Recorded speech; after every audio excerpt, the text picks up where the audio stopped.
नमस्कार। आज हम ज्ञान सागर के पाठ 3 बरसते जल के रूप अनेक को पढ़ेंगे। बच्चों, इस पाठ में आप जल के अनेक रूपों से परिचित होंगे। इस पाठ में बताया गया है कि जल कितने रूपों में हमको प्राप्त होता है। जो कि आसमान से गिरता है वो हमें कितने रूपों में प्राप्त होता है। तो बच्चों, विज्ञान विषय में भी आपने पढ़ा होगा कि जल के 3 रूप होते हैं, ठीक है। द्रव्य रूप, ठोस रूप और जो वाष्प के रूप में होता है।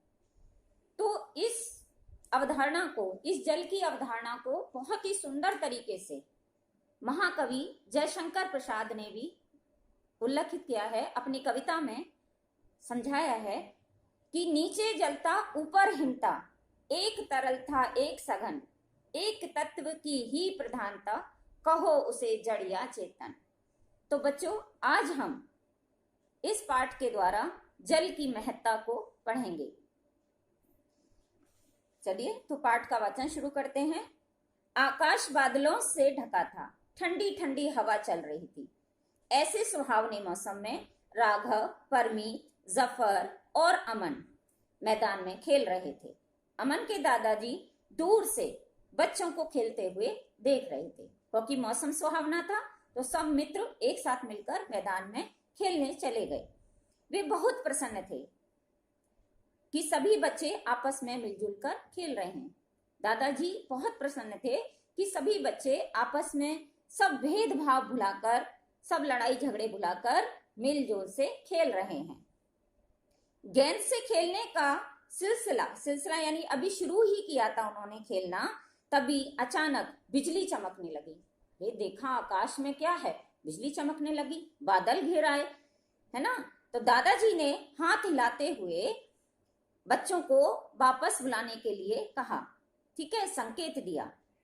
अमन की नजर दादाजी पर पड़ी। जब दादाजी ने उन्हें इस तरह से बुलाया कि आ जाओ, नहीं तो बारिश आ जाएगी और आप भीग जाओगे, तो अमन की नजर दादाजी पर पड़ गई। उसने अपने साथियों, जो सब मित्रगण खेल रहे थे, जफर वगैरह, परमीत, तो उन्होंने उनको सबको बुलाया और कहा कि चलो देखो दादाजी बुला रहे हैं। इतने में राघव के गाल पर टप से आकर गिरा। अरे ये गोली सी क्या है? बारिश शुरू हो गई। अरे ये गोली सी क्या है जो मेरे गाल पे आकर गिरी? बारिश शुरू हो गई। दादाजी जोर से चिल्लाए, बोले, बच्चों चलो, ओले पड़ रहे हैं। अमन, राघव, परमीत और जफर सिर पर हाथ रखकर अमन के घर की ओर चल पड़े।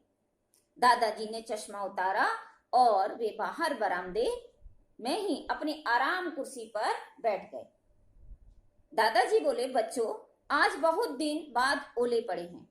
अच्छा हुआ तुम सब चले आए, नहीं तो सिर पर टपाटप होती। बच्चों टपाटप क्यों कहा?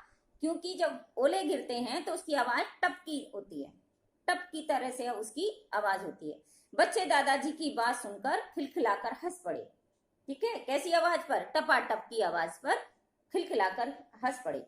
देखते ही देखते बरामदे में आगे ओले से भर गया। सारा बरामदा ओलों से भर गया। राघव ने दादाजी से पूछा, दादाजी ये ओले क्या होते हैं? दादाजी मुस्कुराए और बोले, बच्चों वायुमंडल में विद्यमान यानी उपस्थित जल की बूंदें झटके से ऊपर उछलकर चली जाती हैं। ऊपर की हवा बहुत ठंडी होती है। ये बूंदें वहीं जमकर ओले का रूप धारण कर लेती हैं। इसी प्रकार हवा के झोंके इन्हें और ऊपर उछाल देते हैं। इन ओलों के ऊपर बर्फ की एक और परत जम जाती है। कुछ भारी होने पर ये ओले नीचे आकर गिरने लगते हैं। दादाजी, वाह, मुझे तो ये मालूम ही नहीं था। सभी बच्चे बहुत खुश हुए। दादाजी ने बच्चों से पूछा, क्या तुमने पाला देखा है? पाला पड़ते हुए देखा है? सभी बच्चे एक साथ चिल्लाए, पाला? क्या होता है पाला? सर्दियों में तुमने देखा होगा कि खेतों में सुबह सुबह बर्फ की एक चादर सी दिखाई पड़ती है, यही पाला होता है। जब ठंड अधिक पड़ने लगती है तब हवा में मौजूद भाप जम जाती है और बर्फ की चादर के रूप में दिखलाई पड़ती है। वाह दादाजी, यह भी जल का ही एक रूप है। दादाजी ने समझाया कि जल जीवन तो है, इसके रूप भी अनेक हैं। यहाँ ये क्यों कहा गया है कि जल जीवन तो है? बच्चों, जल ही जीवन है, क्योंकि यदि जल ना हो पृथ्वी पर तो हम जीवित नहीं रह सकते। हर प्राणियों के जीवन का आधार जल है, चाहे वो पेड़ पौधे हों, चाहे वो नदियों में रहने वाले जीव जंतु हों, या हम सब मनुष्य। सभी को जीवन का जो आधार है, सभी के जीवन का आधार वो जल है, इसीलिए जल को जीवन कहा गया है। इतने में अमन दादाजी के लिए चाय ले आया, क्योंकि मौसम बड़ा सुहावना था तो सब दादाजी को भी लगा कि चाय की चुस्कियां हो जाएं और दोस्तों के साथ गर्मा गर्म पकौड़े भी खाए जाएं। चारों बच्चे खुश थे, क्योंकि दादाजी के पास उनके बहुत से सवालों के जवाब थे। क्योंकि बच्चे जो होते हैं वो बड़े स्वभाव से जिज्ञासु होते हैं। यदि उनके सवालों के जवाब दे दिए जाएं तो वे बड़े खुश होते हैं, बड़े प्रसन्न होते हैं। परमीत ने कहा, दादाजी, पहाड़ों पर जो बर्फ गिरती है उसके बारे में भी कुछ बताइए ना। दादाजी ये सुनकर मुस्कुराए। दादाजी ने कहा, परमीत, पहाड़ ऊंचाई पर होते हैं, सो वहां ठंड भी अधिक पड़ती है। शीत ऋतु में, शीत यानी सर्दियों की ऋतु में, ठंड की ऋतु में अधिक ठंड के कारण वहां के वायुमंडल में भाप बर्फ के रूप में बदल जाती है।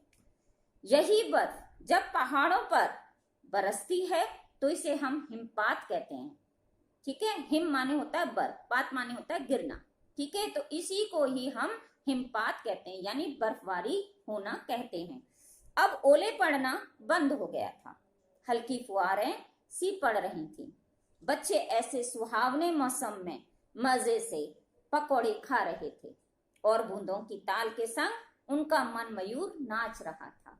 मन मयूर यानी मन रूपी मयूर, यानी जैसे बादलों को देखकर मयूर नाच उठता है, उसी तरीके से बच्चों का हृदय भी प्रसन्न हो गया था और वे खुश हो गए थे। तो यहाँ आपका पाठ ये वाचन समाप्त होता है।